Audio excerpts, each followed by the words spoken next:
Hello दोस्तों, आज मेरी विजिट है राजवी डेयरी फार्म की। तो सर से जो फार्म का पूरा एड्रेस और उनका नाम, किस तरीके से फार्म मैनेज किया है, उसके ऊपर मैं बात करूंगा। सर, सबसे पहले आपका नाम और फार्म का नाम और address. Sir, Rajiv dairy farm Shahpur, district Patiala, city Samana. City Samana. City Samana. तो लगभग सर मैं 3 साल या 4 साल से आ रहा हूँ। हर साल काफ़ी अच्छी ब्रीड इंप्रूव हो रही है, तो उसके पीछे का कारण सर? हम जो सिमन स्टार्स यूज कर रहे हैं वो WWS के यूज कर रहे हैं। जैसे पिछली बार हमने मैग्नम यूज किया, इस बार हाई होम यूज कर रहे हैं। पिछली बार आपने मैग्नम यूज किया, इस बार हाई यूज कर रहे हैं। बिल्कुल सर। तो ज़्यादातर सर फार्मर्स अगर गुजरात या दूसरे स्टेट की बात करें तो फार्म लॉस में जाते हैं।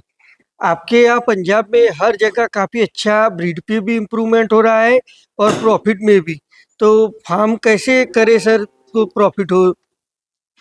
देखो, सिर्फ सीमन से ही जो फार्म है वो अच्छा नहीं होगा। उससे उसके साथ साइलेज भी होना चाहिए, हमारे पास नॉलेज भी होनी चाहिए।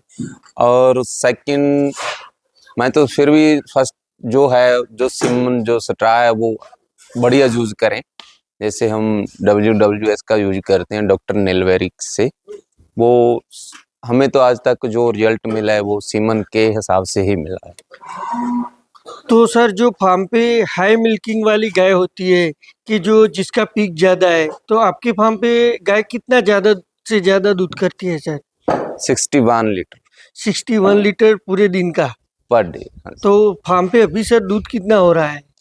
अभी हमारे पास 650 लीटर है।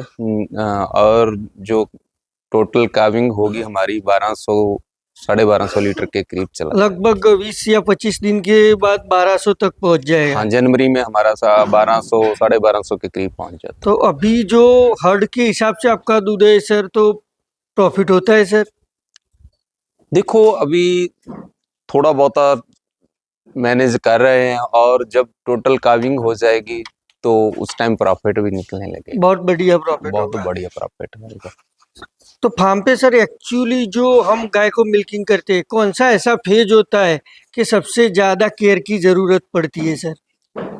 देखो, केयर तो हर चीज में करनी पड़ती है। इनकी डाइट सबसे पहले, और उसके बाद इनकी मस्टैटिस, और हर एक चीज की केयर। इनका साइलेज देखना पड़ता है, उसमें फंगस वगैरह ना हो।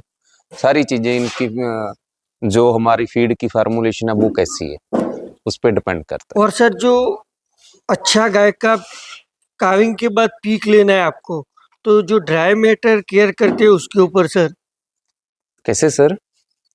ड्राई मैटर को हम कैसे केयर करें जिसे गाय काविंग के बाद बहुत अच्छा दूध दे? देखो, सबसे पहले तो इनका जो खाने का वो है, वो साइलेज कम से कम 30 से 32 केजी खाना चाहिए। फीडिंग इनकी अच्छी होनी चाहिए, और फीड में क्या हमारी फार्मूलेशन है, वो प्रोटीन कितनी दे रहे हैं, वो अच्छा होना चाहिए। उस हिसाब से सर अभी जो फार्म पे ब्रीडिंग पे काम हो रहा है, और आपके हिसाब से बढ़िया फार्म करने के लिए क्या क्या चीज़ों का ध्यान रखना पड़ेगा सर? सबसे पहले तो अगर हम बढ़िया करना चाहते हैं उसके लिए मैनेजमेंट अच्छा होना चाहिए।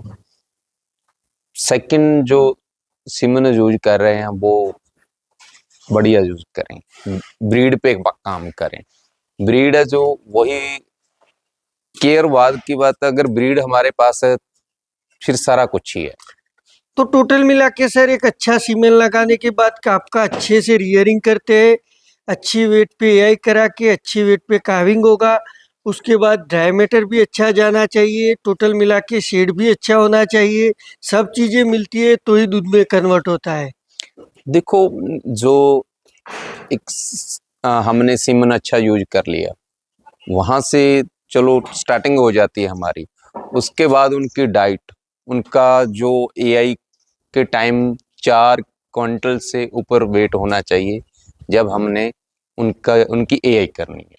अगर 4 क्विंटल से वेट कम है फिर भी सीमन अच्छा यूज करने की जरूरत नहीं है। उनकी कोई डाइट में प्रॉब्लम रह गई, उनकी कमी रह गई, वो हम सारे उनका सोल्यूशन निकाल के, उनका बॉडी वेट भी होना चाहिए। सिर्फ सीमन यूज करने से ही अकेला अच्छा फार्म नहीं बनेगा। हमें पर डे 800 ग्राम पर डे हम वेट लेना ही लेना पड़ेगा।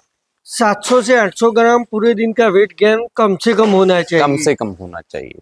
तो जब हम सर- उनकी एआई करें उस टाइम उनका 4 क्विंटल से ऊपर वजन होना चाहिए। एआई 400 केजी के ऊपर से ही आप ऊपर एआई से करवाते हो। बिल्कुल बिल्कुल तो जिस टाइम गाय काविंग करेगी फर्स्ट टाइम तो मिनिमम उसका 700 केजी वेट हो जाएगा। हाँ 650 650 से 700 के एक करीब। अच्छा वेट काविंग के टाइम फर्स्ट टाइम ईफर का कितना माना जाता है सर आपके हिसाब से? मेरे हिसाब से 650 केजी। 650 केजी। 650 ये एक सबसे जरूरी बात है सर कि जो आपका ये शेड है काफी खुला और हवादार है, तो टोटल मिला के हाइट लेंथ और ऊंचाई कितनी है सर?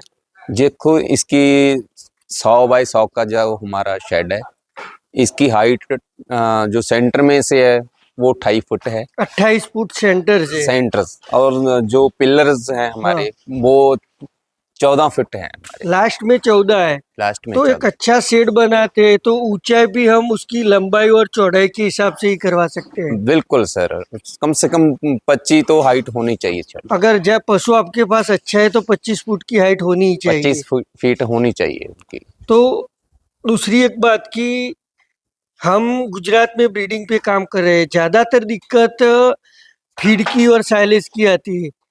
ज्यादा पैसा दे के भी अच्छा साइलेज नहीं मिलता, तो एक अच्छा पशु जो दूध निकालना चाहिए वो तो कम निकालेगा पर डाइजेशन में भी प्रॉब्लम आ जाती है। तो उस हिसाब से आपका जो साइलेज है, फीड है, जो शेड है काफी बहुत अच्छा है। तो थैंक यू सर, आपसे मिलके काफी खुशी हुई। Okay thank you.